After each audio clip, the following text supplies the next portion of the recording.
Mi esposa estaba en urgencias a las 11 de la noche y yo salí corriendo creyendo que se trataba de un accidente. El médico me confirmó que estaba físicamente bien. Lo que no me imaginé es que la herida que me esperaba en ese pasillo no era de ella, era mía, y tardaría 26 años en entender que me la habían estado clavando despacio, sin que yo lo viera. Antes de continuar, suscríbete al canal, activa la campanita porque todos los días tenemos nuevas historias.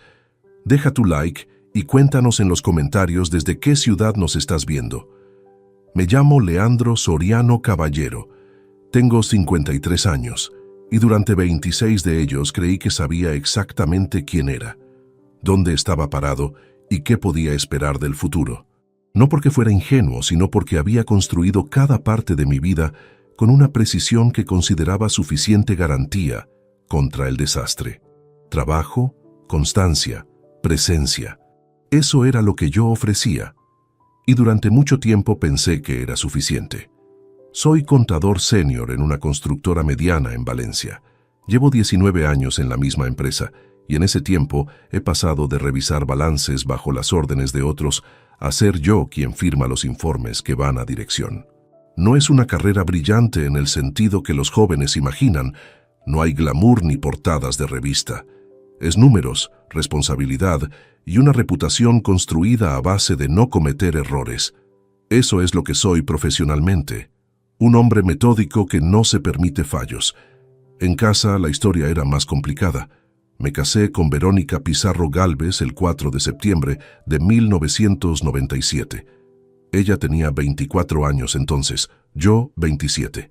Nos conocimos en una cena de amigos comunes, y lo que empezó como una conversación sobre música clásica terminó en un intercambio de teléfonos y meses después en una relación que los dos decidimos que era para siempre. Era profesora de literatura en un instituto público, una mujer de carácter firme, con opiniones sobre todo y una forma de moverse por el mundo que yo admiraba genuinamente. En aquellos primeros años discutíamos sobre libros hasta las 3 de la madrugada y planeábamos viajes que a veces hacíamos y a veces no, pero que siempre tenían el mismo peso de ilusión. Tuvimos una hija. Natalia Soriano Pizarro nació el 17 de marzo de 1998 y desde el primer día fue el centro de gravedad de todo lo que hicimos. Verla crecer fue lo más parecido a un orgullo sin reservas que he experimentado en mi vida. Estudió Administración de Empresas en la Universidad de Valencia, se graduó con nota y a los 22 años encontró trabajo en una gestoría en el centro de la ciudad. Yo pagaba su alquiler, 780 € al mes por un piso de 2 habitaciones en el barrio de Ruzafa, porque quería que tuviera independencia sin que la presión económica la aplastara antes de tiempo. Nunca me pareció un sacrificio, era lo que un padre hace. Y luego estaba la casa de la Costa Blanca. La compramos en 2006, después de años ahorrando con un criterio que Verónica a veces llamaba obsesión y yo llamaba planificación. Un chalet pequeño a 4 kilómetros de Altea, con una terraza desde la que se veía el mar cuando el día estaba despejado. Costó 210.000 €, pagados entre los dos con ahorros acumulados y un crédito que terminamos de liquidar en 2016. Era el símbolo más concreto de todo lo que habíamos construido juntos. Cada verano pasábamos allí 3 semanas, y durante esas 3 semanas yo lograba desconectarme del trabajo lo suficiente como para recordar por qué había elegido aquella vida. Pero debo decir algo con honestidad, aunque me cueste reconocerlo. Fui un marido presente en lo físico y ausente en lo que importaba, no de manera deliberada, no con mala intención, pero sí con una constancia que con los años fue construyendo una distancia que ninguno de los dos nombraba abiertamente. Llegaba tarde casi siempre. Me quedaba en el despacho cuando los números no cuadraban, que era frecuente. Venía a cenar con la cabeza en una auditoría y respondía con monosílabos cuando Verónica intentaba hablar de algo que no fuera la rutina inmediata. Los fines de semana sin planes los pasaba frente al ordenador con la excusa de adelantar trabajo pendiente. Ella lo dijo varias veces a lo largo de los años, primero con palabras directas, luego con silencios que pesaban más que las palabras, y al final dejó de decirlo. Yo interpreté ese silencio como aceptación, como madurez de pareja, como la normalidad que llega después de décadas juntos. Ahora sé que era otra cosa completamente distinta. No sé en qué momento exacto empezó a alejarse de verdad. No sé si hay un momento concreto o si fue algo que se fue desgarrando poco a poco, como una tela que cede por el centro antes de que notes que llevaba tiempo desgastada. Lo que sí recuerdo con precisión absoluta es el jueves 11 de octubre de 2023. Eran las 23:04 cuando mi teléfono vibró sobre la mesilla de noche con el nombre de Verónica iluminado en la pantalla. Algo en aquella vibración, el horario quizás o algo más difícil de nombrar, me hizo incorporarme en la cama antes de siquiera contestar. Leandro. Su voz era un hilo casi roto. Estoy en el hospital, en urgencias del La Fe. Me puse de pie de un salto. ¿Qué pasó? ¿Estás bien? Hubo una pausa que duró demasiado para lo que yo necesitaba escuchar. Ven, por favor. Colgó. Me vestí en menos de 2 minutos. No me até los cordones hasta llegar al ascensor. Salí al parking subterráneo con el abrigo puesto a medias y la cartera en la mano. Arranqué el coche y conduje los 11 minutos que separan nuestro piso del Hospital Universitario La Fe, a una velocidad que en otras circunstancias me habría parecido imprudente. Pero las circunstancias no eran otras. Eran exactamente esas. Mientras conducía, mi mente recorría escenarios posibles. Un golpe, una caída, algo con el corazón. Verónica no era de las que llamaban por nada. Si estaba en urgencias, era porque algo real había ocurrido. Las luces de la ciudad pasaban por la ventanilla como destellos anaranjados y yo aceleré en cada semáforo en ámbar sin pensar 2 veces. No se me ocurrió ni por un instante que lo real no tuviera nada que ver con un accidente. Aparqué en doble fila, entré por las puertas automáticas con el abrigo todavía mal abrochado y la vi de inmediato, sentada en una silla de plástico azul al fondo del pasillo, con las manos entrelazadas sobre las rodillas y la cabeza ligeramente inclinada. Una enfermera me confirmó en pocas palabras que la habían revisado y que estaba bien físicamente. Me acerqué. Ella levantó la vista y en sus ojos no había dolor físico ni miedo por ninguna lesión. Había otra cosa, el peso específico de alguien que lleva demasiado tiempo cargando con algo que ya no puede seguir sosteniendo. Le tomé las manos. Estaban frías. ¿Qué pasó, Verónica? Ella abrió la boca. La cerró, volvió a abrirla, y entonces empezó a hablar. Las palabras de Verónica llegaron despacio al principio, como si el cuerpo se resistiera a expulsarlas después de haberlas sostenido durante demasiado tiempo. No había coherencia en el orden, ni estructura, ni la claridad que uno esperaría de alguien que pretende explicarse. Era un desbordamiento, la ruptura visible de algo que llevaba meses al límite de su propio peso. Leandro, necesito que me escuches sin interrumpirme. No respondí. Me senté en la silla vacía contigua a la suya, mantuve sus manos entre las mías y la miré fijamente. Hace 1 año empecé a ver a alguien. El pasillo de urgencias continuaba con su ritmo ajeno a todo lo demás. Una camilla cruzó a nuestra izquierda. Una auxiliar de enfermería avanzó por el fondo con pasos rápidos. La vida hospitalaria siguió su curso sin enterarse de que algo se estaba fracturando en esa esquina concreta, bajo aquella luz fluorescente que lo exponía todo con una frialdad que no pedía permiso. Se llama Ismael Trujillo. Da clases de educación física en el instituto desde hace 3 años. El nombre llegó sin rostro, sin volumen, solo sonido. Esta noche estaba en su apartamento cuando me empezaron las palpitaciones. Me asusté y llamé al 112. No quería llamarte porque sabía que tendría que explicarte dónde estaba, pero cuando llegaron los sanitarios y me trajeron aquí, ya no pude seguir. Llevo meses sin dormir. Llevo 1 año cargando con esto y esta noche sentí que no podía ni respirar. Tomé aire de forma lenta y controlada. ¿Cuánto tiempo llevas con él? Mi propia voz me resultó extraña, plana, como si viniera de otro sitio completamente distinto al lugar donde yo estaba sentado. 1 año, hace casi exactamente 1 año. No me moví. Hay momentos en que el cuerpo decide antes que la razón, y esa noche el mío optó por la quietud total. No como táctica, no como cálculo frío. Simplemente porque incorporarme habría supuesto confirmar que aquello era completamente real, y una parte de mí todavía estaba suspendida entre el momento anterior a la llamada y ese pasillo de plástico azul donde nada tenía la temperatura correcta. Verónica continuó. Dijo que había llegado a un punto insostenible, que no era la primera vez que sentía las palpitaciones, que el insomnio la había acompañado durante meses. Dijo también, con menos precisión pero con igual peso, que llevaba mucho tiempo sintiéndose sola. No lo formuló como cargo directo. No hizo falta. La frase flotaba entre nosotros con la misma presencia constante que el olor a desinfectante del pasillo, impregnándolo todo sin que nadie lo señalara en voz alta. No la interrumpí. No pregunté si le quería a él. No pregunté cuántas veces, ni en qué lugares, ni cómo había comenzado todo aquello. No porque no me importara, sino porque en ese instante comprendí que ninguna respuesta cambiaría lo que ya había ocurrido, ni la dirección inevitable de lo que iba a venir después.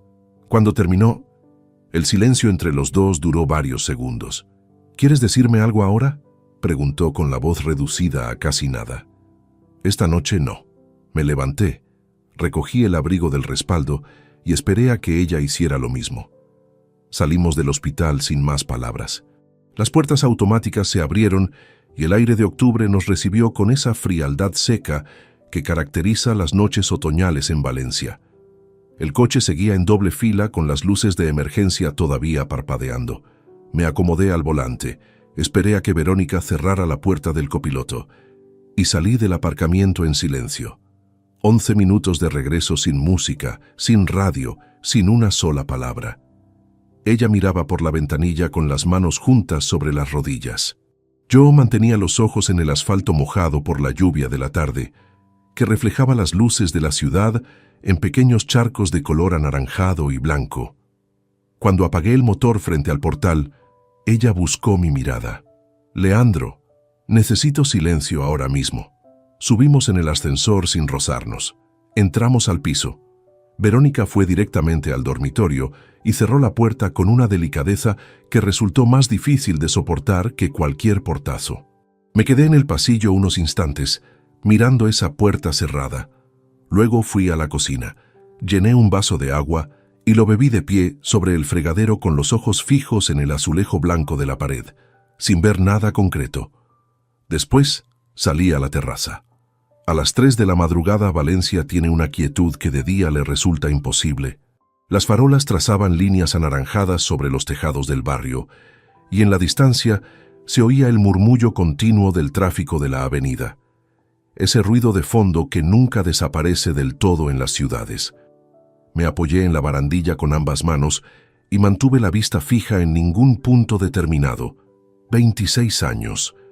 No lo pensé como número, lo pensé como volumen, como masa, como la suma real de cada noche compartida, cada desayuno de domingo, cada discusión afrontada o postergada. La casa de Altea, elegida juntos, un sábado de febrero con planos extendidos sobre la mesa del comedor y una botella de vino a medias entre los dos. Natalia, que era de los dos de una forma que ninguna decisión futura podía borrar del mapa.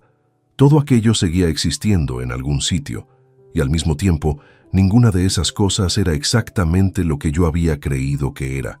Intenté recordar si había notado algo diferente en los últimos meses. Hay momentos que, vistos desde el otro lado, cambian de forma por completo. Aquella cena de junio en que Verónica llegó a casa más tarde de lo habitual con la excusa de una reunión de claustro. El fin de semana de agosto en que Natalia se ofreció a acompañarla a visitar a una amiga supuestamente enferma en Castellón, y yo me quedé solo en casa sin que ninguna de las dos me llamara en todo el día. Los mensajes que Verónica borraba antes de dejar el teléfono sobre la mesa del salón. No los había registrado como señales en su momento. Los recordaba ahora porque, con el nuevo contexto clavado en el pecho, encajaban con una precisión que resultaba casi obscena. El frío empezó a calarme a través del jersey poco antes de las 3:15. Entré, fui al cuarto de baño, abrí el grifo de agua fría y me la pasé por la cara con ambas manos. En el espejo había un hombre al que le acababan de mover el suelo bajo los pies sin previo aviso. Me sequé despacio con la toalla y salí al salón. Me senté en el sofá con el teléfono en la mano. Busqué el nombre de mi hermano Germán entre los contactos. Marqué. El teléfono sonó 3 veces antes de que Germán respondiera. Su voz llegó con la aspereza específica de quien ha sido arrancado del sueño, pero sin el tono de alarma que habría tenido si la llamada viniera de un desconocido. Entre hermanos, una llamada a las 3 de la madrugada tiene un peso particular. No asusta de la misma manera. Simplemente obliga. Leandro, ¿qué ocurre? No era pregunta. Era la confirmación de que algo pasaba, dicha de la única forma en que mi hermano mayor sabe decir las cosas importantes, sin adornos.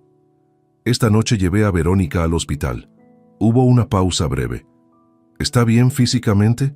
Sí, no era nada físico. Escuché al otro lado el crujido inconfundible de Germán incorporándose en la cama desde su piso en Alicante, donde vivía solo desde que su propio divorcio se cerró en 2012. 61 años, ingeniero de caminos retirado anticipadamente por una lesión de rodilla que le había torcido los planes, y el único miembro de la familia que siempre ha dicho lo que piensa, sin medir el impacto antes de soltarlo. Cuéntame. Lo hice. Hablé durante casi 20 minutos con la voz baja para no atravesar las paredes del piso, sentado en el extremo del sofá con los codos sobre las rodillas y el teléfono pegado al oído. Le conté el nombre, el instituto, el tiempo que llevaba, el dinero de las palpitaciones que la habían llevado al hospital desde un apartamento que no era el nuestro. Le conté que había conducido de vuelta en silencio y que en ese momento Verónica dormía, o lo intentaba, al otro lado de la puerta del dormitorio. Germán no me interrumpió ni una sola vez. Cuando terminé, su respuesta tardó unos segundos. Todavía no hagas nada, Leandro. Esta noche, mañana, quizás pasado, nada. ¿Me escuchas? Te escucho. Lo que sientes ahora mismo no es un buen consejero. Nunca lo es. Y un error en este momento puede costarte mucho más que lo que ya te ha costado lo que acaba de ocurrir. Era la voz de alguien que había pasado por algo remotamente parecido y sabía de qué hablaba sin necesidad de hacer comparaciones en voz alta. No voy a hacer nada esta noche. Bien. Llámame mañana cuando tengas la cabeza más asentada. Una pausa breve. Siento mucho que esto te esté pasando. No respondí. Colgué con cuidado. Dejé el teléfono sobre el cojín y me quedé inmóvil mirando la penumbra del salón. La conversación con Germán me había dado algo que no supe identificar en ese instante, pero que reconocería días después. No consuelo, sino estructura. La diferencia entre los dos es que el consuelo te dice que todo irá bien, y la estructura simplemente señala dónde está el suelo para que puedas apoyar el pie sin caerte. Esa madrugada necesitaba el suelo más que ninguna otra cosa. Volví a la terraza poco después. El frío había bajado otro par de grados y el barrio estaba completamente quieto. Me apoyé en la barandilla y dejé que los recuerdos llegaran sin filtrarlos, porque intentar contenerlos habría sido inútil. El fin de semana de agosto regresó con más nitidez que antes. Verónica y Natalia habían salido juntas hacia Castellón para visitar a una amiga que, según dijeron, se había roto un tobillo y necesitaba ayuda con la compra. Yo me quedé en casa con la intención de aprovechar el sábado para revisar unos informes pendientes. Llamé a Verónica al mediodía para preguntar cómo iban. Tardó casi 40 minutos en devolver la llamada, y cuando lo hizo, la excusa fue que había dejado el teléfono en el coche. Natalia tampoco dio señales en todo el día. En aquel momento lo consideré irrelevante. 2 mujeres ocupadas con algo que no me concernía directamente. Ahora ese fin de semana tenía un contorno completamente distinto. Pensé también en una tarde de enero de 2023. Había llegado a casa antes de lo habitual, por el cierre anticipado de la oficina, y encontré a Verónica sentada en el sillón del salón, con el teléfono entre las manos y una expresión que desapareció de su rostro en el instante en que me vio entrar. Le pregunté qué le pasaba. Respondió que nada, que estaba cansada. Me lo creí sin reservas porque no tenía ningún motivo para no hacerlo. Eso era lo más difícil de asumir aquella noche. No la traición en sí misma, que era lo suficientemente contundente para ocupar todo el espacio emocional disponible, sino la comprobación de que había estado mirando sin ver durante meses. La información existía. Yo simplemente no la había procesado porque no encajaba con la versión de la realidad que había decidido habitar. Entré al piso cuando el frío dejó de ser tolerable. Me tumbé en el sofá con un cojín bajo la cabeza sin encender la televisión. El techo era blanco y liso, y aún así lo contemplé durante un tiempo indeterminado antes de que el agotamiento se impusiera y me arrastrara hacia un sueño ligero y discontinuo que no descansó absolutamente nada. A las 7:15 de la mañana, el despertador de Verónica atravesó la pared y me devolvió al día. Fui a la cocina y puse café sin hacer ruido. Verónica tardó 20 minutos en aparecer en el umbral, vestida ya para el instituto, con el bolso al hombro y los ojos con esa hinchazón específica de quien tampoco ha dormido de verdad. Me miró desde la puerta. «Tengo que ir a trabajar». «Ya». Silencio breve. «¿Estarás en casa esta tarde?» «No lo sé todavía». Asintió levemente y salió. Escuché sus pasos en el pasillo, el sonido del ascensor cerrándose, y después, nada. Me quedé de pie frente a la encimera mirando por la ventana de la cocina el patio interior del edificio, donde una paloma caminaba en círculos sobre un alféizar sin ningún propósito aparente. Aquella mañana fui al trabajo como siempre. Entré a las 9, revisé 3 informes, firmé 2 documentos y respondí varios correos. A las 11:30, encerrado en mi despacho con la puerta cerrada, apoyé los codos sobre la mesa y sostuve la cabeza entre las manos durante varios minutos. No lloré, pero estuve a punto. Al volver por la tarde, me senté frente al ordenador familiar que teníamos en la habitación pequeña que usábamos como estudio. Necesitaba revisar un extracto bancario de la cuenta conjunta que había dejado pendiente la semana anterior. Moví el ratón para desactivar el reposo de pantalla, y entonces lo vi. La sesión de WhatsApp web de Natalia seguía abierta en el navegador. La sesión seguía abierta porque Natalia había usado el ordenador el domingo anterior y simplemente había cerrado la ventana del navegador sin cerrar la sesión. Una de esas negligencias digitales cotidianas que nadie nota porque nadie tiene motivo para fijarse en ellas. Esa tarde yo sí tenía motivo. Permanecí inmóvil varios segundos mirando la pantalla. La lista de conversaciones ocupaba el panel izquierdo. Compañeras de trabajo, una amiga de la universidad, un grupo de nombre irrelevante. Y en el segundo lugar, con la última actualización fechada 2 días atrás, el nombre de su madre. Podría haber cerrado esa pestaña. Hubo unos segundos en que lo consideré con seriedad. Hay líneas que, una vez cruzadas, no tienen vuelta atrás. Pero la noche del hospital había redefinido los límites de lo que yo consideraba permisible, y ese peso resultó más determinante que cualquier escrúpulo. Hice clic en la conversación con Verónica. Los mensajes se desplegaron en el panel derecho y comencé a leerlos de abajo hacia arriba. Lo primero que encontré fue un intercambio del martes anterior, 2 días antes del episodio del hospital. El jueves por la tarde no llegaré hasta las 8. Si tu padre pregunta, dile que tengo reunión de departamento. Entendido. ¿Necesitas que te cubra en algo más? No, con eso es suficiente. Gracias, cariño. Seguí subiendo. Un intercambio de septiembre. Mamá, papá me preguntó por qué tardaste tanto el sábado. ¿Qué le dijiste? Que te habías quedado preparando los exámenes de octubre con una compañera. No me hizo más preguntas. Perfecta. Eres la mejor. Y más atrás, de mayo de 2023. Necesito que el viernes digas que estás conmigo si alguien pregunta. Quedamos en que íbamos a cenar juntas. ¿A qué hora llegas a casa? Antes de las 11 seguro. De acuerdo. Sin titubeo, sin la menor incomodidad, sin una sola pregunta que sugiriera fricción interna. La naturalidad con que Natalia participaba en aquel entramado era lo que más pesaba. Ningún ¿estás segura de que esto está bien? Ni una sola vez la frase «Mamá, no me pongas en esta situación». Solo respuestas funcionales, precisas, coordinadas. como si encubrir a su madre frente a su padre fuera un rol tan integrado en su cotidianidad que ya no requería deliberación previa. Estuve leyendo durante casi 40 minutos. La conversación llegaba hasta diciembre de 2022, donde el tono adquiría ese carácter operativo y metódico. 11 meses completos de cobertura documentada en una pantalla, fechas concretas, coartadas coordinadas, franjas horarias pactadas con una precisión que dejaba claro que nada de aquello había sido improvisado. Natalia conocía la existencia de Ismael Trujillo desde los primeros meses del asunto. Cerré el navegador despacio.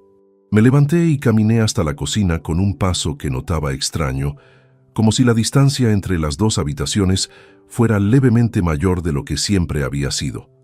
Abrí el grifo, llené un vaso y lo sostuve entre las manos antes de beberlo. Fue entonces cuando noté que los dedos me temblaban. No era un temblor llamativo, era una vibración contenida que el cuerpo expulsa cuando ha procesado demasiado en demasiado poco tiempo.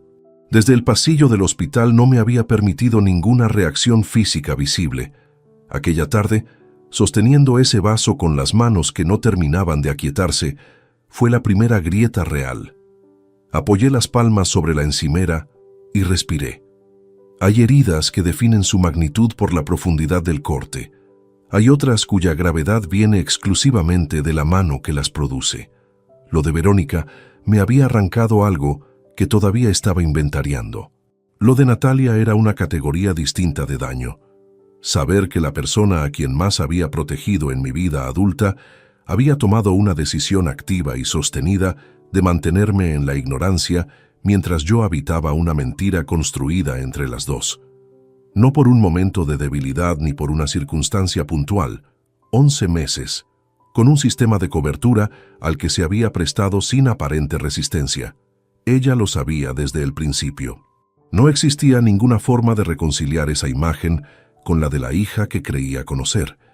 Y sin embargo, las dos coexistían en la misma persona, sostenidas por una capacidad de compartimentación que yo no habría atribuido a alguien de 25 años.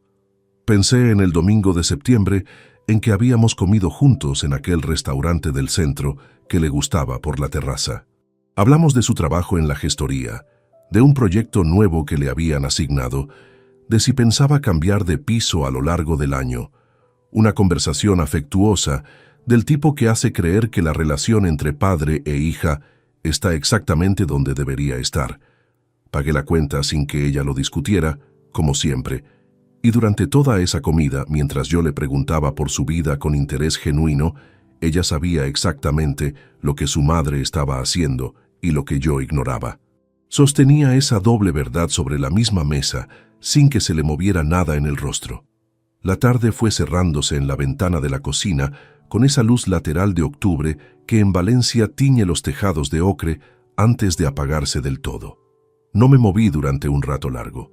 No había nada que hacer en ese momento que no fuera asumir lo que la pantalla acababa de mostrarme, y eso era algo que no admitía ninguna aceleración.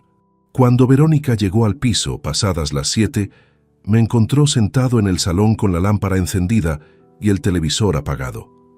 Evaluó el ambiente desde el umbral con una mirada rápida, fue un momento a la cocina y regresó con una taza entre las manos. ¿Has comido algo? No. ¿Podemos hablar esta noche? No esta noche. No había crispación en mi respuesta. Era simplemente lo que correspondía decir en ese momento. Hablar habría requerido decidir qué revelar y qué guardar todavía, y esa jerarquía no estaba ordenada. Me fui al dormitorio. Aquella noche dormí en la misma cama por primera vez desde el jueves, pero con la espalda orientada hacia el centro del colchón y un margen de separación que ninguno de los dos nombró en voz alta. Verónica entró más tarde y se acomodó en su lado sin decir nada. A las 6:40 de la mañana siguiente, me levanté antes de que sonara ningún despertador. Me duché, me vestí y antes de salir escribí un mensaje a Germán. Necesito el nombre de un buen abogado, alguien riguroso, de divorcios, no de familia. Su respuesta llegó 10 minutos después, cuando ya estaba en el ascensor. Llámame cuando puedas.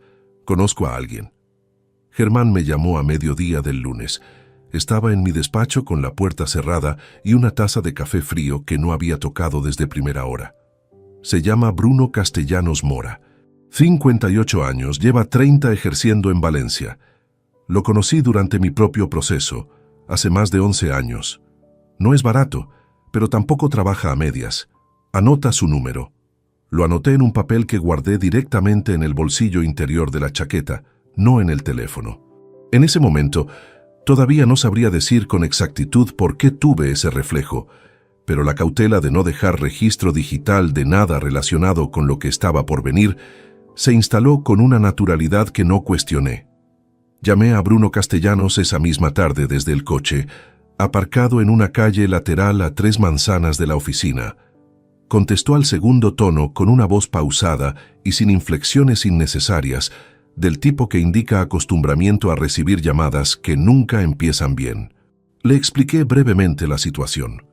Matrimonio de 26 años, régimen de gananciales, cuenta bancaria conjunta, un bien inmueble en la Costa Blanca y la confirmación verbal de una infidelidad prolongada. No entré en detalles sobre Natalia. Eso podía esperar. ¿Hay hijos menores de edad implicados? No, la hija tiene 25 años. ¿Tiene acceso a los movimientos de la cuenta conjunta? Sí. Bien.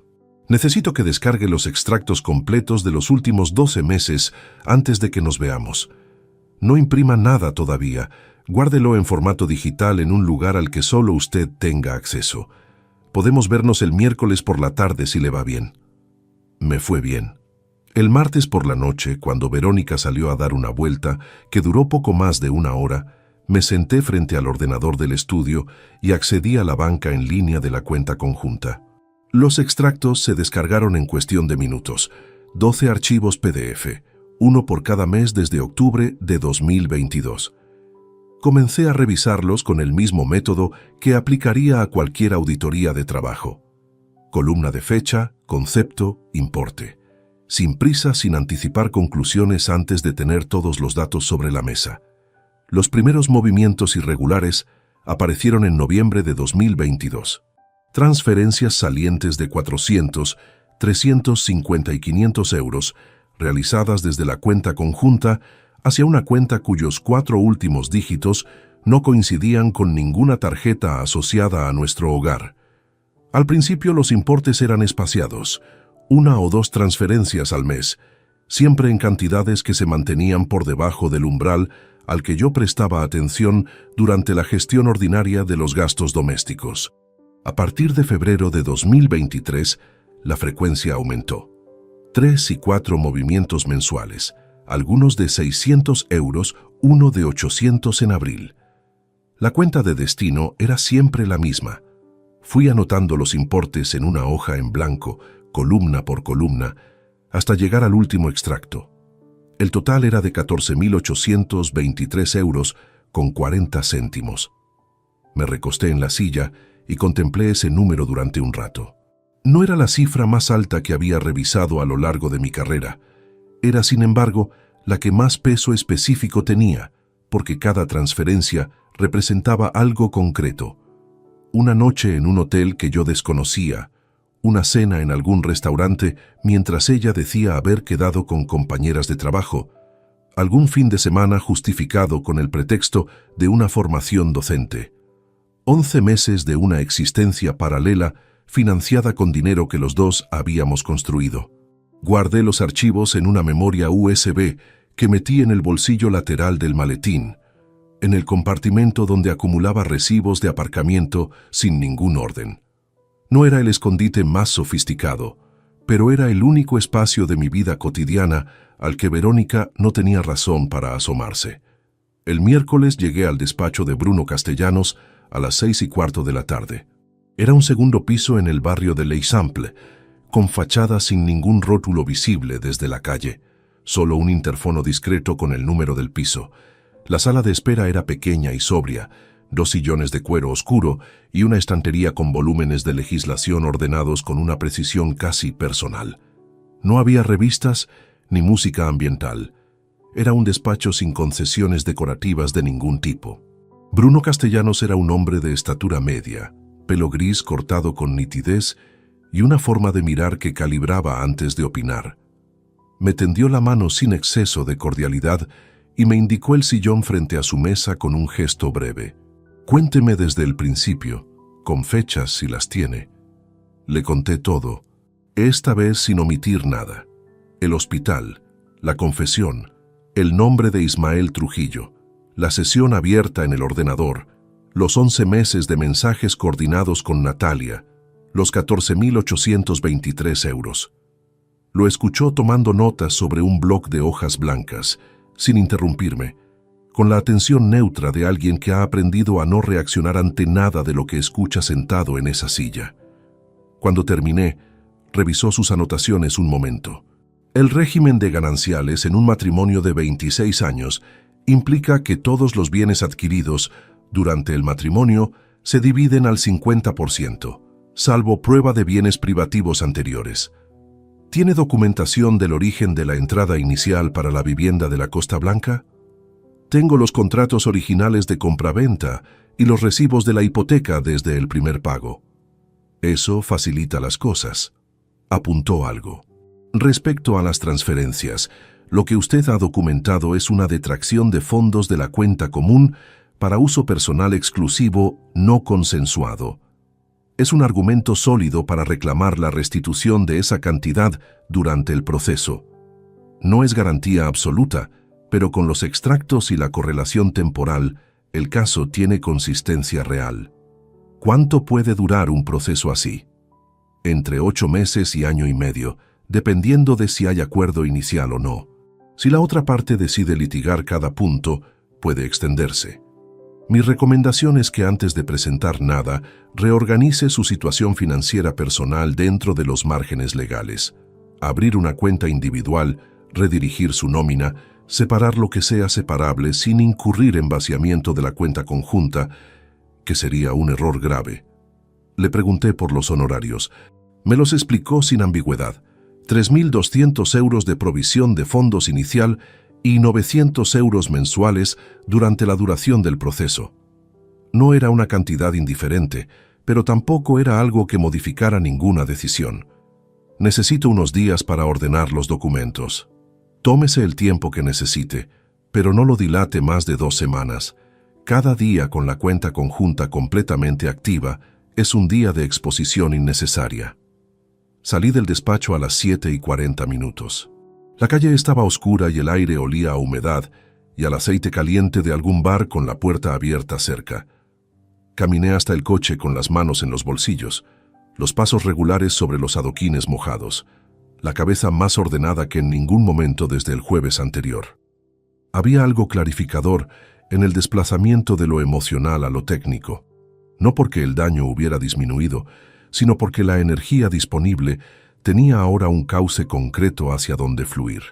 Una secuencia lógica con pasos definidos.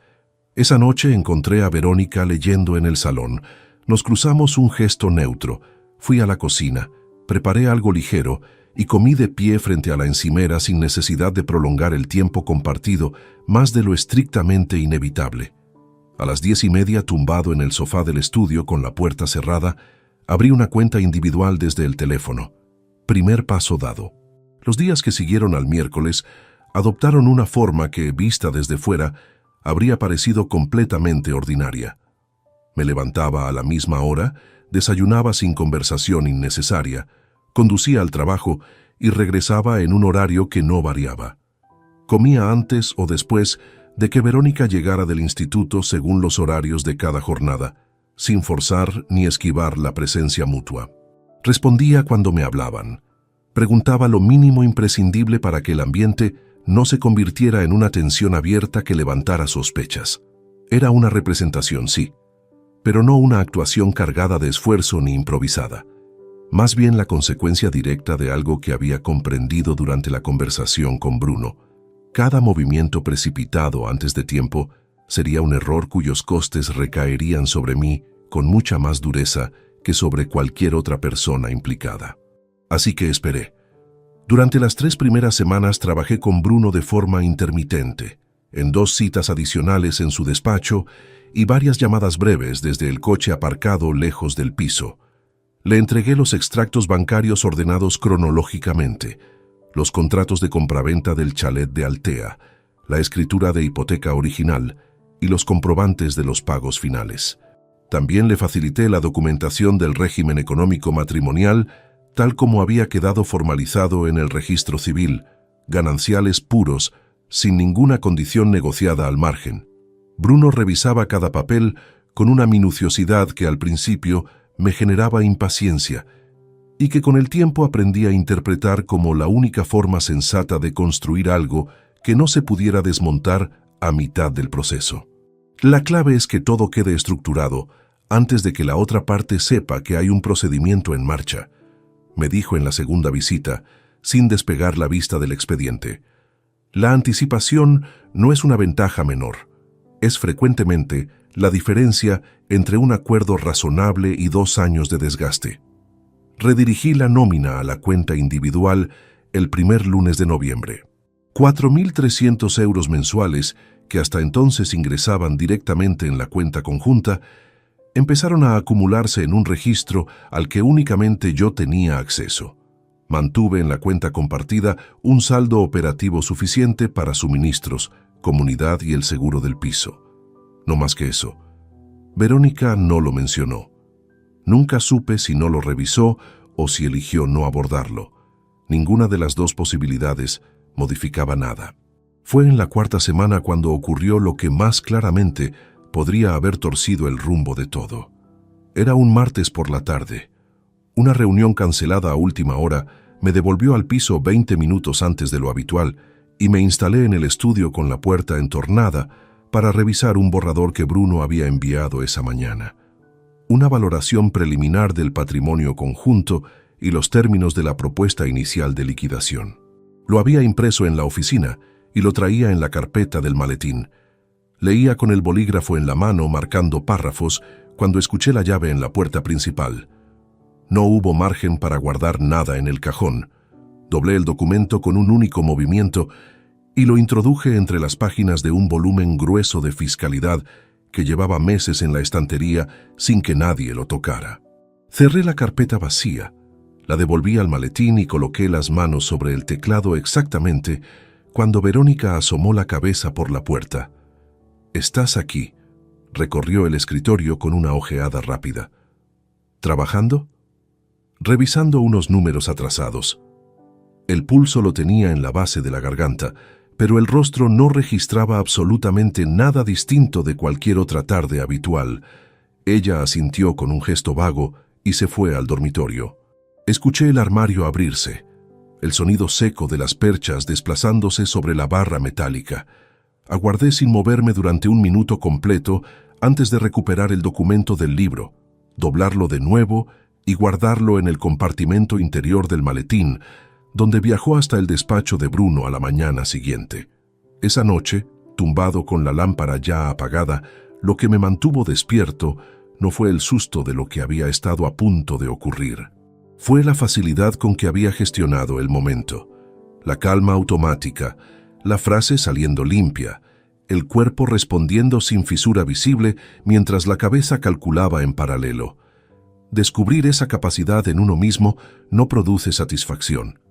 Produce una extrañeza particular, como encontrar una habitación en la propia casa cuya existencia desconocías. Continué. Fue Germán quien planteó el siguiente paso durante una llamada de esa misma semana.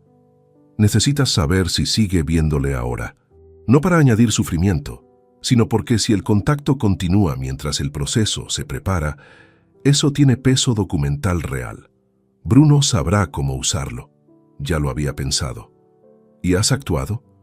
Lo consultaré con él. Bruno lo planteó sin rodeos.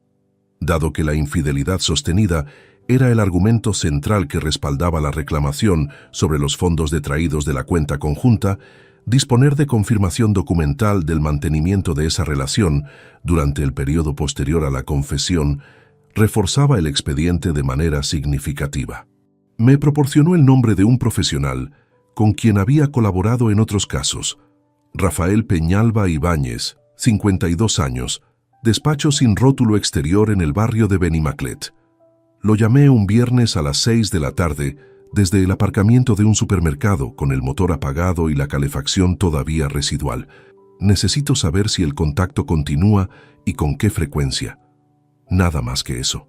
De acuerdo. Unos días para establecer la pauta y le informo. La semana siguiente llegó un mensaje de Rafael. Confirmado. Martes y jueves entre las 16 y las 19 horas. Dirección en el Cabañal. Leí ese texto en el aparcamiento de la oficina, con la tarde cerrándose gris sobre el parabrisas. No llegó ninguna oleada de rabia. Era demasiado tarde para ese tipo de reacción, y el daño que podía producir ya no guardaba ninguna proporción útil con el momento en que se encontraba el proceso. Lo que registré fue algo más cercano a la confirmación fría de un cálculo ya realizado. Verónica había retomado los encuentros con la misma tranquilidad que otorga creer que el marido está procesando el golpe en silencio y sin más recursos que la resignación. Esa confianza suya iba a costarle muy cara. Arranqué el coche, salí del aparcamiento y conduje de vuelta a casa con la radio apagada y los faros encendidos contra el anochecer prematuro de noviembre. Rafael Peñalba entregó el informe completo el primer jueves de diciembre. Era un documento de 17 páginas encuadernado en una carpeta de cartulina gris sin ninguna identificación exterior. Lo dejó sobre la mesa de la pequeña sala de reuniones de su despacho en Benimaclet, con el mismo gesto neutro con que imagino que habría dejado cualquier otro expediente de cualquier otro cliente. Para él, era trabajo. Para mí era la arquitectura completa de algo que había estado ocurriendo a 2 kilómetros de mi oficina, mientras yo firmaba balances y revisaba cifras sin levantar la vista. Regresé al coche antes de abrirlo. Lo leí ahí, aparcado frente a un estanco cerrado con el motor apagado, y la tarde deshaciendo su última luz sobre la calle. Fechas, horarios, direcciones. El apartamento del Cabañal donde Ismael Trujillo vivía en un segundo piso de la calle de la Reina, a 300 metros del mar. Entradas y salidas documentadas. Martes 16 de noviembre a las 16:42, salida a las 18:51. Jueves 21 de noviembre, entrada a las 17:11, salida a las 19:04.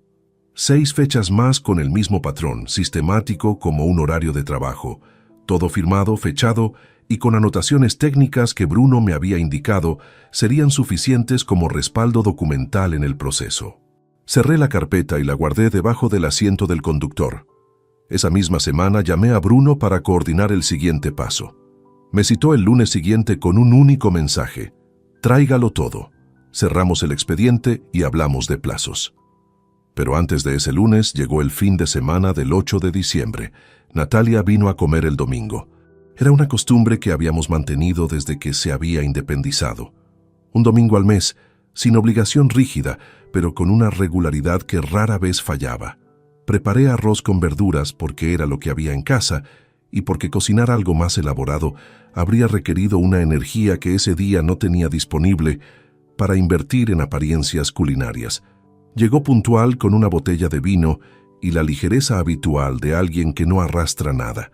Se quitó el abrigo, lo colgó en la entrada y entró a la cocina con esa familiaridad de quien ha crecido en un espacio y sigue moviéndose por él como si el tamaño de las habitaciones fuera parte de su propia memoria corporal. ¿Necesitas que te ayude con algo? No, ya está casi. Se sentó en el taburete junto a la encimera y empezó a hablar del trabajo. Un cliente nuevo en la gestoría, una compañera que pedía la baja por segunda vez en el año, una formación interna que le habían asignado para enero. La conversación era completamente ordinaria, fluida, sin interrupciones, del tipo que se sostiene sola sin esfuerzo de ninguna de las dos partes. Yo respondía, preguntaba lo necesario, asentía en los momentos adecuados.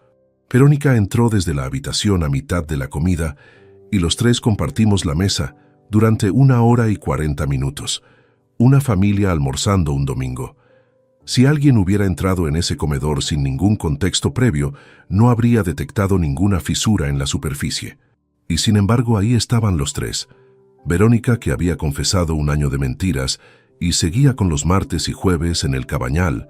Natalia, que durante 11 meses había gestionado coartadas con la eficiencia de una colaboradora activa. Y yo, que sabía lo que sabía y llevaba semanas actuando como si no supiera nada. La ironía de aquella mesa no era abstracta. Tenía peso, textura, temperatura.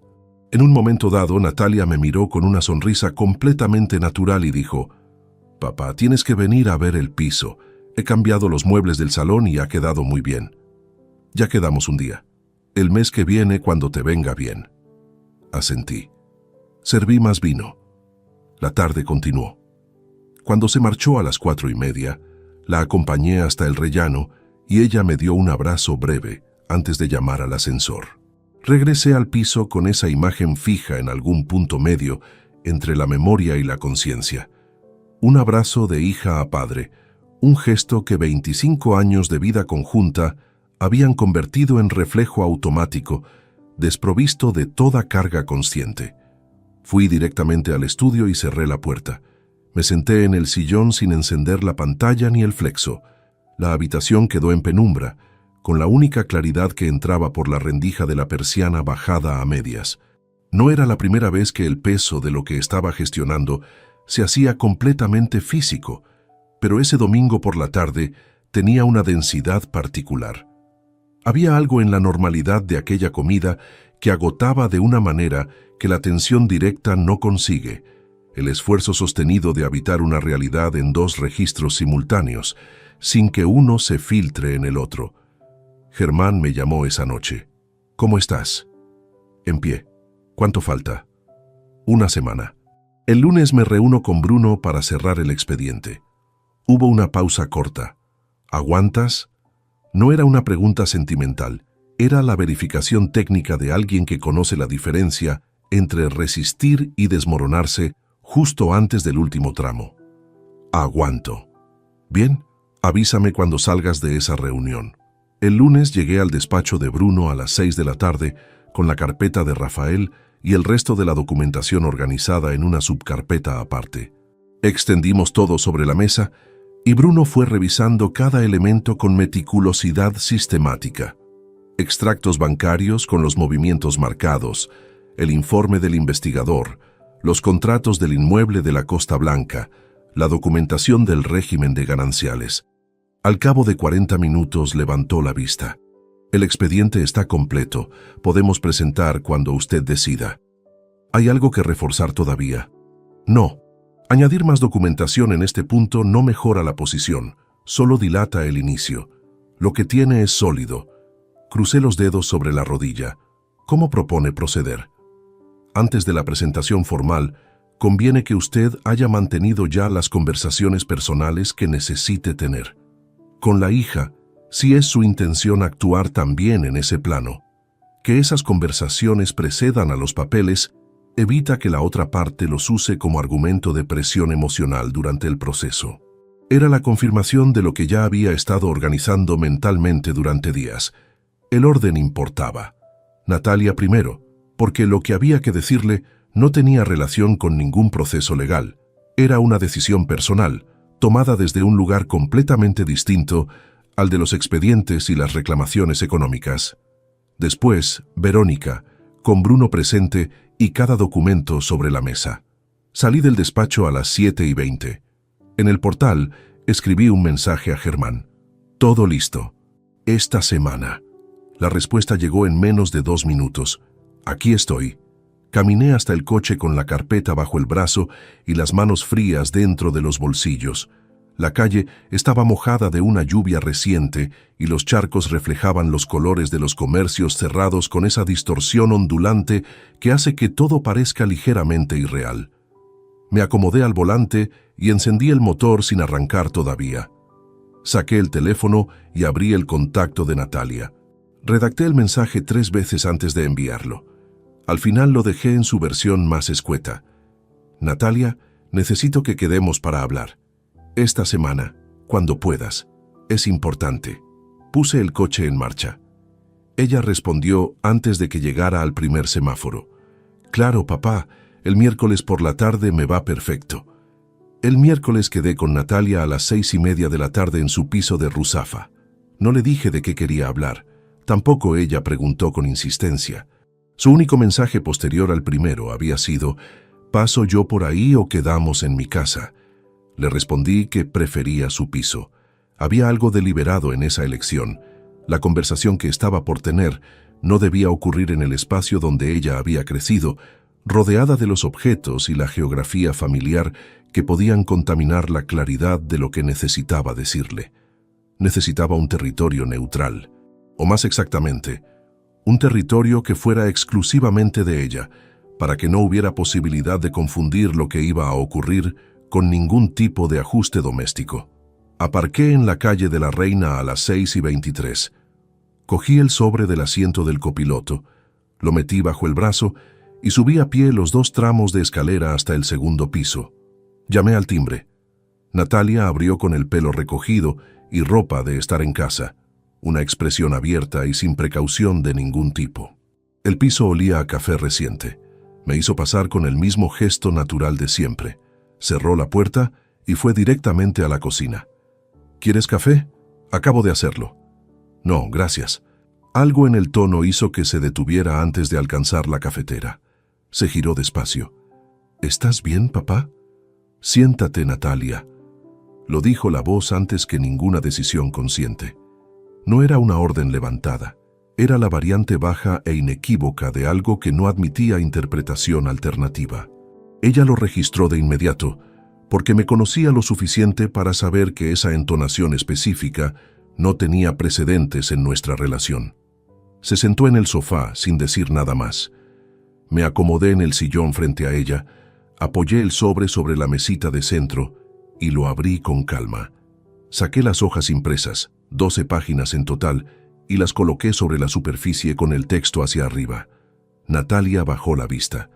Tardó menos de 3 segundos en reconocer lo que estaba mirando. El color abandonó su cara con una rapidez que habría resultado llamativa en cualquier otra circunstancia. No le di tiempo a hablar primero. Llevo semanas sabiendo lo que hay en esas páginas. Mensajes entre tú y tu madre desde diciembre de 2022 hasta hace unas semanas.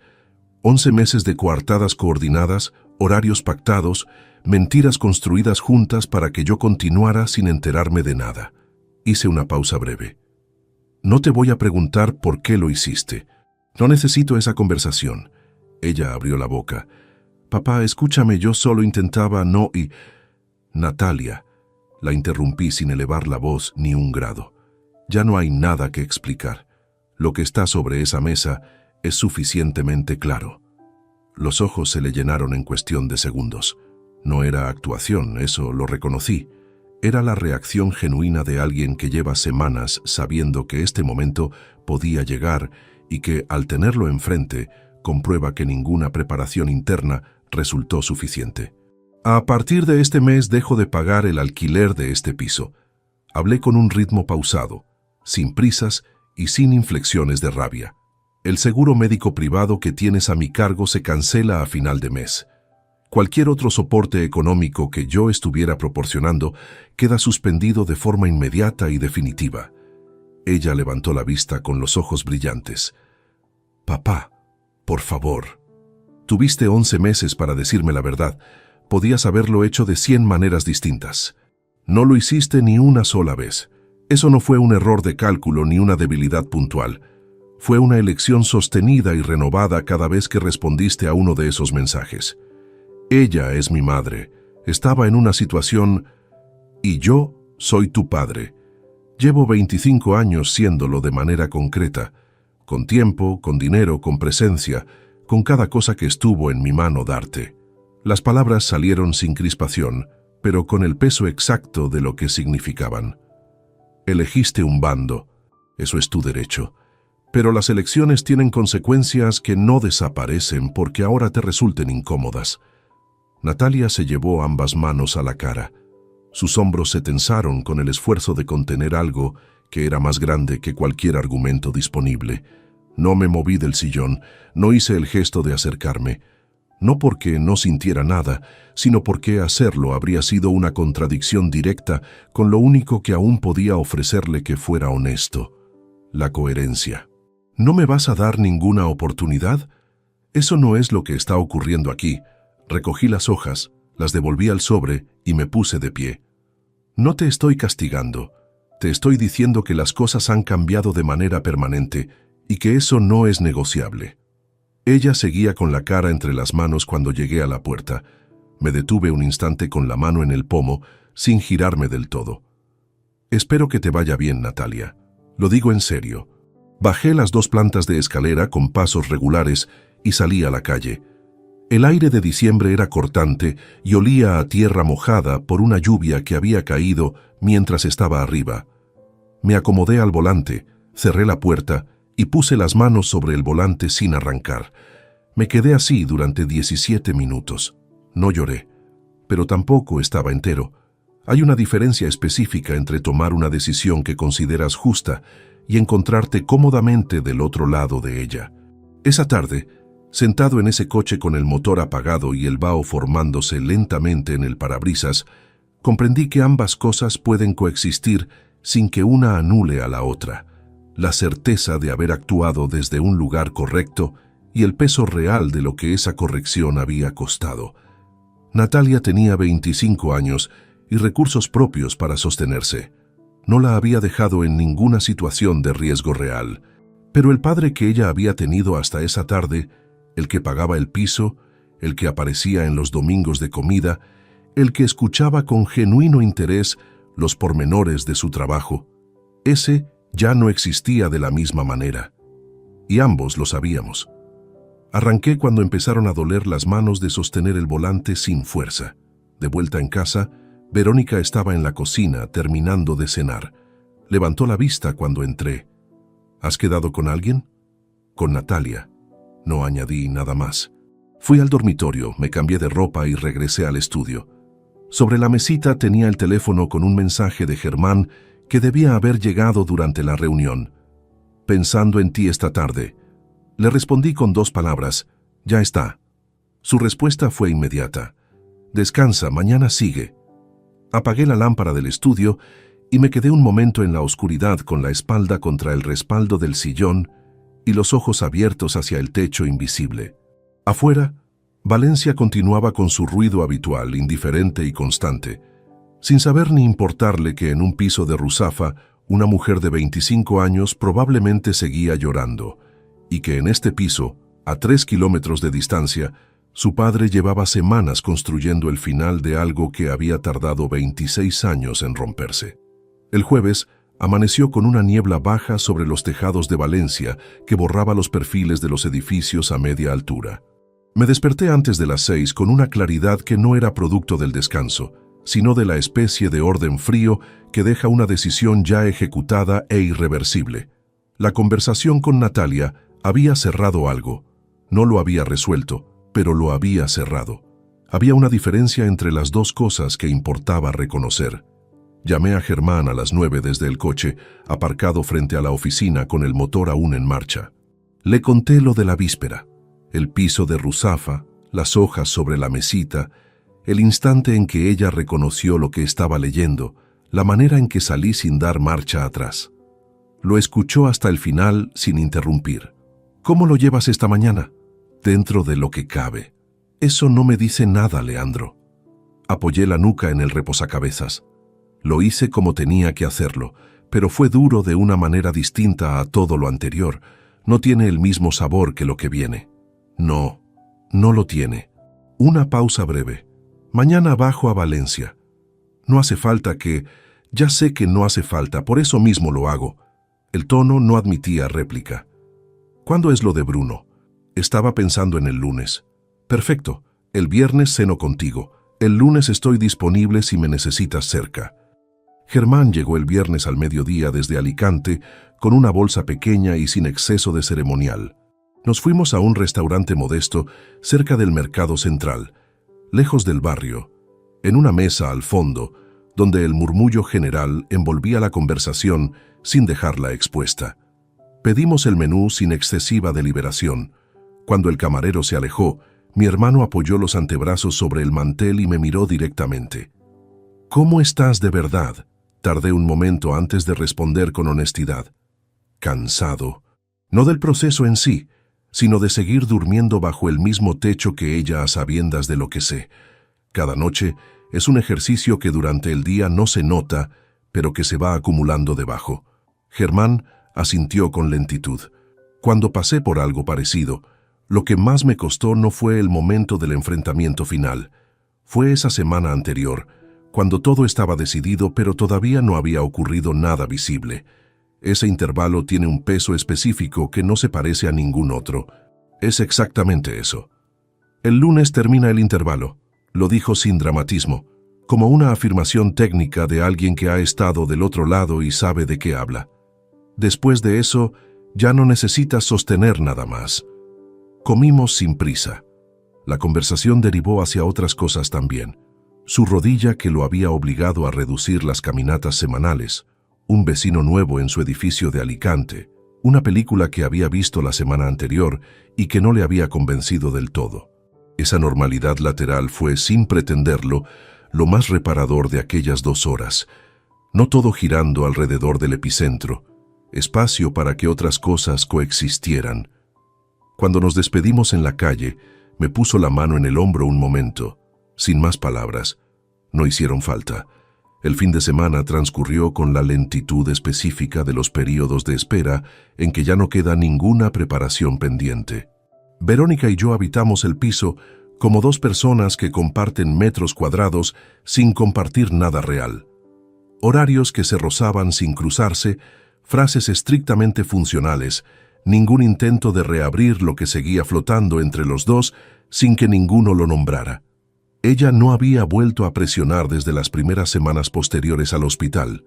No supe nunca si lo interpretaba como señal de que yo estaba asimilando el golpe en silencio o simplemente había decidido no forzar ningún movimiento hasta tener más claridad sobre el terreno que pisaba.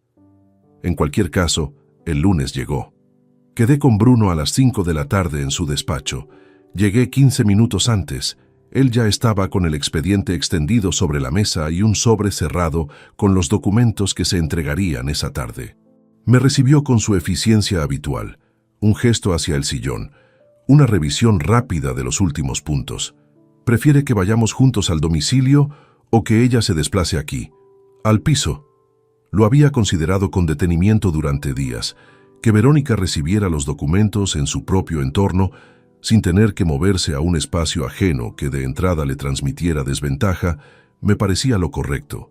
No por deferencia hacia ella, sino porque cualquier argumento posterior de presión o intimidación quedaría sin ningún sustento desde el primer momento. Llegamos al piso a las 5:50. Abrí con mi llave, entré primero. Verónica estaba en el salón con un libro abierto sobre las rodillas. Levantó la vista, registró la presencia de Bruno con una mirada rápida y se incorporó despacio, sin terminar de levantarse del todo. ¿Quién es? Bruno Castellanos, mi abogado. Lo dije con la misma entonación con que habría presentado a cualquier persona en cualquier contexto ordinario. Siéntate, por favor. Ella permaneció de pie unos segundos, evaluando el ambiente con una expresión que intentaba proyectar control sin conseguirlo del todo. Luego se sentó en el borde del sofá y depositó el libro sobre la mesita lateral. Bruno abrió el sobre y fue colocando los documentos sobre la mesa de centro con precisión metódica, nombrando cada uno en voz clara. Solicitud formal de divorcio con propuesta de liquidación del régimen de gananciales, valoración del inmueble de la Costa Blanca, relación detallada de los movimientos de la cuenta conjunta con la cuantificación de las transferencias realizadas entre noviembre de 2022 y septiembre de 2023 y la reclamación de restitución de los 14.823 euros con 40 céntimos detraídos del patrimonio común. Verónica no tocó ningún papel. Los observó desde donde estaba con una expresión que cambiaba de capa en capa. Leandro, su voz tenía esa textura del primer intento de reorientar una situación antes de asumir que ya no tiene reorientación posible. No podemos hablar de esto entre nosotros dos antes de... Ya hablamos, la noche del hospital. La miré sin hostilidad y sin concesión. Esto es el paso siguiente. Señora Pizarro, Bruno intervino con una cortesía que era al mismo tiempo completamente impenetrable. Tiene todo el derecho a revisar cada documento con su propia representación legal antes de firmar o responder a ninguna propuesta. Lo que estamos haciendo hoy es la notificación formal.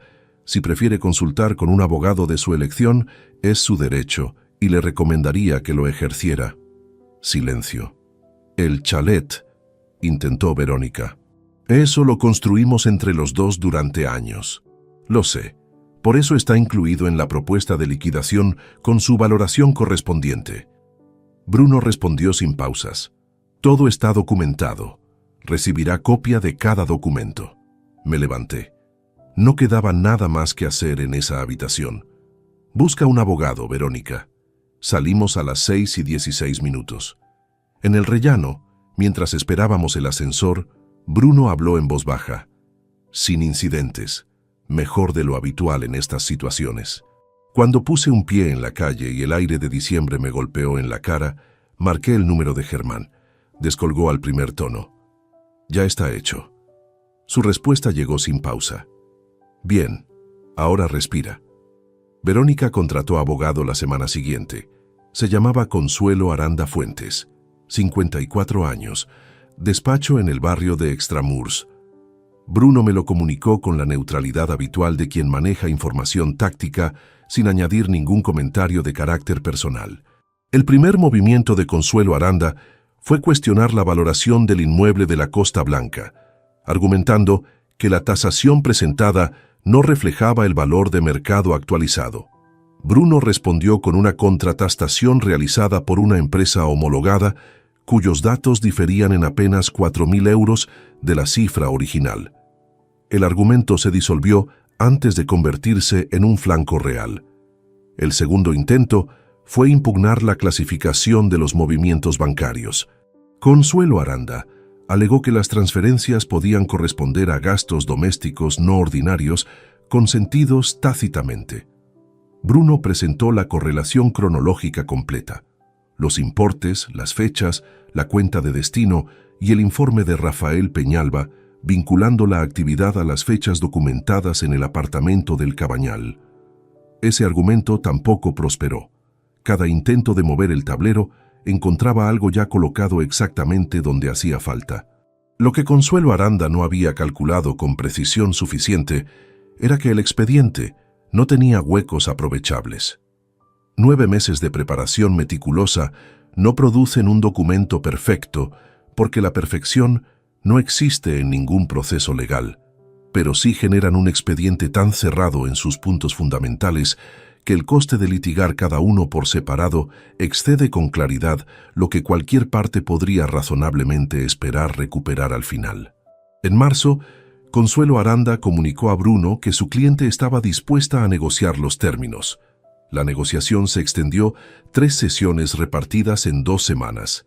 Verónica cedió el chalet de Altea íntegramente a cambio de que yo renunciara a reclamar la totalidad de los gastos legales del proceso.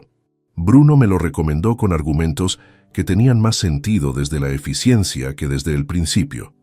Prolongar el litigio para recuperar los honorarios completos habría costado más tiempo y desgaste del que justificaba la diferencia final. El inmueble, con la tasación acordada, estaba valorado en 234.000 euros. Era la parte más significativa del patrimonio conjunto y quedaba íntegramente en el lado correcto. Los 14.823 euros, con 40 céntimos, se acordaron como devolución escalonada en 18 mensualidades. No era el escenario ideal en términos absolutos, pero era jurídicamente ejecutable si algún pago fallaba. El divorcio quedó inscrito en el registro el 14 de abril. Bruno llamó esa mañana para confirmar la inscripción con la misma voz pausada de siempre. Respondí con un gracias genuino que no estaba rodeado de ninguna celebración interna. Era la clausura formal de algo que llevaba meses cerrándose en otros planos más profundos, y lo formal rara vez produce emociones proporcionales a lo que realmente representa. Lo que ocurrió en los días posteriores fue más gradual y más difícil de nombrar.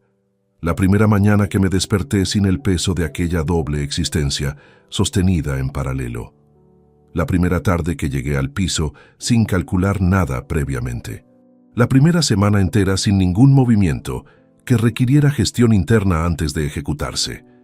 El alivio no era alegría, era simplemente la ausencia prolongada de algo que había ocupado un espacio constante durante más de 5 meses. Verónica se mudó al piso de una amiga de manera provisional mientras buscaba alquiler. Lo supe por Germán, que lo supo por alguien del entorno familiar común. No busqué más detalles. Lo que le ocurriera a partir de ese punto ya no era un mapa que yo necesitara seguir. Ismael Trujillo continuó en el instituto sin consecuencias profesionales formales. La relación había sido entre adultos y el daño documentado era de naturaleza económica, no de otra categoría jurídica. Era posible que dentro del claustro circularan rumores, esa corriente subterránea de información que se mueve sin estrépito en los entornos cerrados. No lo rastreé porque no era un terreno que me interesara habitar. Él había participado en la destrucción de algo sin asumir ningún coste visible. Eso era una injusticia con la que tendría que aprender a convivir, porque al contrario que otras cosas, no tenía solución disponible dentro de los márgenes en que yo había decidido moverme.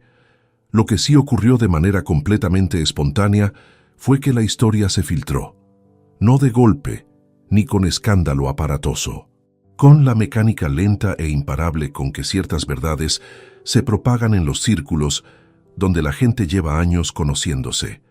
Personas que habían compartido cenas con nosotros, que habían estado en Altea algún verano, que conocían a los dos desde antes del casamiento. El aislamiento de Verónica no fue repentino.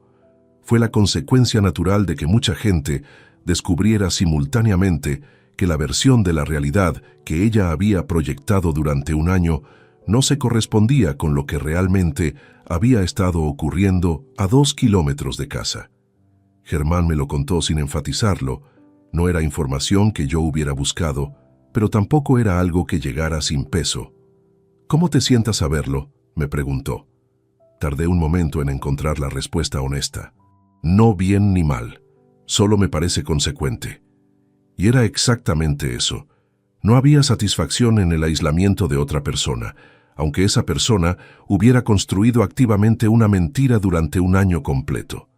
El daño causado no se repara con el daño recibido, pero las consecuencias de las propias elecciones tienen una lógica interna que se despliega sin pedir permiso, independientemente de lo que cualquiera desee o lamente después. Eso también era una forma de justicia, probablemente la más honesta de todas las disponibles. En mayo, recibí una oferta de trabajo de una empresa constructora en Madrid, responsable de auditoría interna, con un incremento de 800 euros mensuales sobre mi retribución actual en Valencia y contrato indefinido. Era una posibilidad que había madurado sin que yo la buscara activamente, producto de un contacto profesional de hace años que había vuelto a aparecer en el momento que resultó ser el adecuado. Lo consulté con Germán durante una de nuestras llamadas. «¿Qué te dice el estómago?» «Que Valencia ya lo tiene todo cerrado y Madrid tiene todo por construir». Hubo una pausa breve del otro lado de la línea. Eso suena a respuesta, no a pregunta. Tenía razón. Acepté la oferta el último viernes de mayo con un correo de 3 líneas. Esa noche, de vuelta en el piso que pronto dejaría de ser mío, me senté en la terraza con una copa de vino que apenas toqué y contemplé los tejados del barrio con esa sensación concreta de quien está mirando algo por última vez, sin que eso implique ninguna pérdida real. La ciudad seguía ahí abajo con su ruido habitual, pero la relación entre ella y yo ya era otra. Me trasladé a Madrid el 1 de julio con 2 maletas grandes y 3 cajas enviadas por mensajería. No llevé muebles.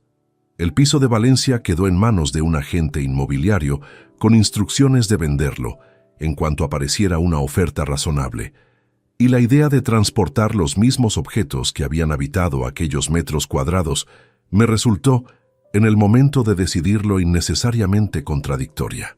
El apartamento nuevo estaba en el barrio de Chamberí, tercero sin ascensor, 62 metros cuadrados con una ventana en el salón que daba a una calle estrecha con 2 tilos cuyas ramas llegaban casi al alféizar. Lo alquilé visto por fotografías y una videoconferencia de 10 minutos con la agencia. Era funcional, luminoso en las mañanas y no tenía ninguna historia adherida a sus paredes.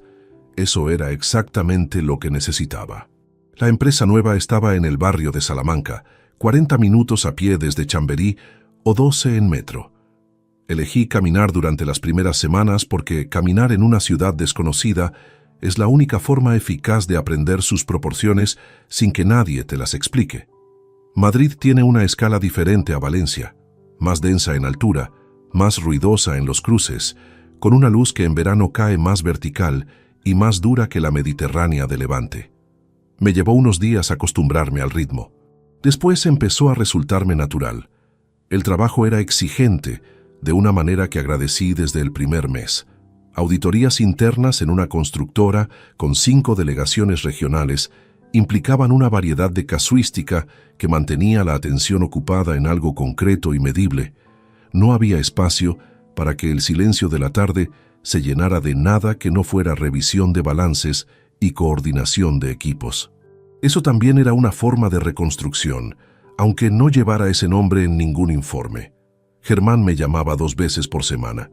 Las conversaciones eran más cortas que antes, porque la urgencia había desaparecido y lo que quedaba era simplemente el hilo habitual entre 2 hermanos que siempre se habían llevado bien y que a estas alturas no necesitaban pretextos para mantenerse en contacto.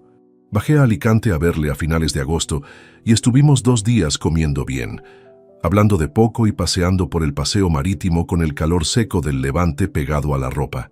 Fue la primera vez en casi un año que me sentí genuinamente presente en un momento sin ninguna capa de cálculo por debajo.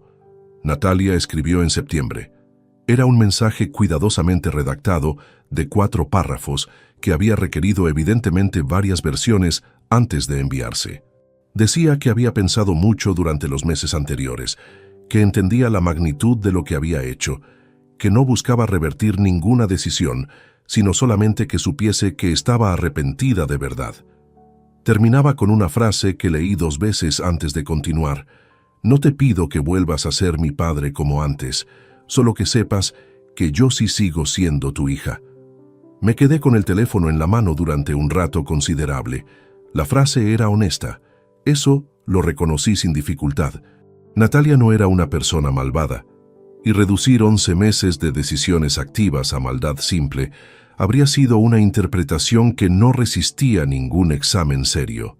Era alguien joven que había elegido un bando en una situación que la desbordaba, y que había antepuesto la lealtad hacia su madre sobre la honestidad hacia su padre de una manera que le resultó cómoda hasta que dejó de serlo. Eso no borraba la elección, pero sí le otorgaba un contorno humano que la rabia inicial había tendido a borrar. Le respondí al día siguiente desde el despacho, con el ordenador aparcado y la taza de café a un lado. Natalia, he leído lo que escribiste. Me alegra que lo hayas hecho. No voy a fingir que las cosas pueden volver a ser lo que eran porque no pueden, y creo que los 2 lo sabemos, pero tampoco voy a cerrar ninguna puerta definitivamente. Lo que exijo, si alguna vez volvemos a tener algo parecido a una relación, es honestidad sin condiciones. Nada más y nada menos que eso. Envié el mensaje y volví al balance que tenía abierto en pantalla. Ella respondió 3 días después con 2 líneas. Lo entiendo, gracias por contestar. No hubo más mensajes ese mes ni el siguiente. El silencio entre los 2 no era hostil. Era el espacio necesario entre 2 personas que procesan desde ángulos distintos sin que ninguna precipite lo que tiene su propio ritmo natural. Eso también podía ser respetado. Los meses madrileños fueron depositando capas sobre todo lo anterior sin borrarlo. Eso era algo que nadie me había advertido, que reconstruir no implica sustituir lo que ocurrió por algo completamente nuevo, sino aprender a cargarlo de un modo que no paralice cada paso siguiente. Las cicatrices no desaparecen. Solo pierden la capacidad de dictar el movimiento.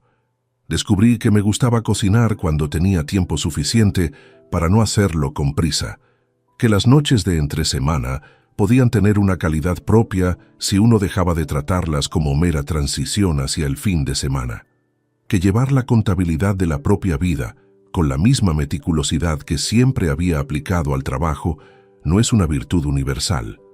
Hay cosas que mejoran cuando se les permite existir sin ser constantemente auditadas. El primer aniversario del 11 de octubre llegó un viernes sin que lo señalara de ninguna manera especial. No por su presión deliberada, sino porque el día apareció con su carga habitual de trabajo, metro y cena preparada en casa, y en algún punto de la tarde comprendí que no había necesitado ningún esfuerzo particular para atravesarlo. La fecha existía en el calendario con la misma objetividad que cualquier otra, pero ya no arrastraba la misma densidad gravitacional de los meses inmediatamente posteriores al hospital. Una mañana de finales de octubre llegué al despacho 20 minutos antes de lo habitual. El espacio estaba vacío y la luz de primera hora entraba oblicua por la ventana del fondo, proyectando un rectángulo amarillo sobre el suelo de madera. Me senté, encendí el ordenador y lo primero que vi sobre la mesa fue un bolígrafo azul con el logo de la empresa en el costado. De esos objetos sin valor particular que alguien de recursos humanos te entrega la primera semana porque todavía no tienes material propio. Lo sostuve un momento entre los dedos. Era un objeto completamente neutro, sin historia, sin peso simbólico de ningún tipo, sin nada adherido a su superficie que no fuera plástico barato y tinta azul. Y sin embargo me detuve en él más de lo razonable, porque la mente hace ese tipo de conexiones sin pedir permiso. Recordé el bolígrafo con el que había firmado la escritura hipotecaria de Altea en 2006, sentado junto a Verónica, en una notaría que olía a papel viejo y climatización excesiva, convencido de que ese momento formaba parte de algo que duraría toda la vida. Entre aquel bolígrafo y este había 26 años, una ciudad nueva, una hija con quien el camino quedaba por definirse y un hermano en Alicante que contestaba al primer tono cuando más falta hacía. Había también un chalet valorado en 234.000 euros, que ya no le pertenecía a nadie que le hubiera fallado, y 14.823 euros con 40 céntimos que seguían devolviéndose puntualmente cada mes.